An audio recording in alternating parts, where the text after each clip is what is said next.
ছিল একসাথে, কেউ পাইল না মাওলাইয়া দিল আলীকে।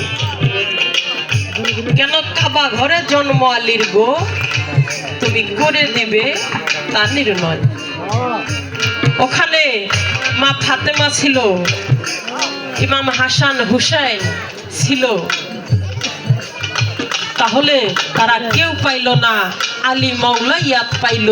কোন কর্ম করেছিল, যেই কর্মর বিনিময়ে মাওলা আলীকে মাওলাইয়াত দান করলে, কর্মটা ছিল কি? আর মাওলাইয়াত বস্তুটা কি? এই মাওলাইয়াত বস্তু এটা কি ধরা যায় না আহার করা যায়? বস্তুটা কি? যে দয়াল এই যে মাওলা আলী, মাওলা আলীর যে মাওলা ইয়াতটা আমার নবী করিম সাল্লাল্লাহু আলাইহি সাল্লাম কিভাবে তাকে দান করেছিলেন।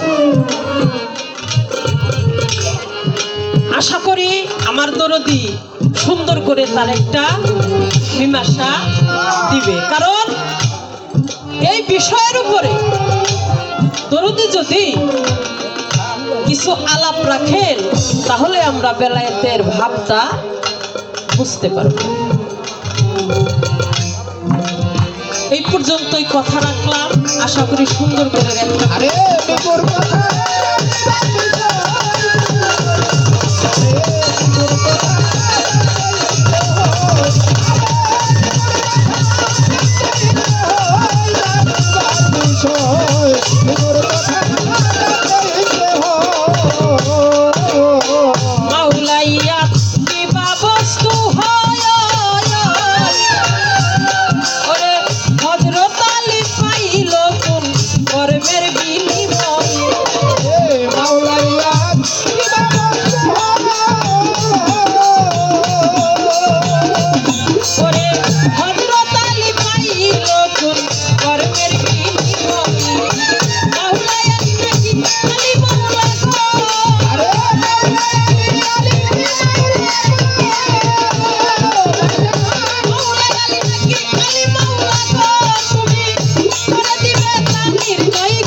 পাক পাঞ্জাতন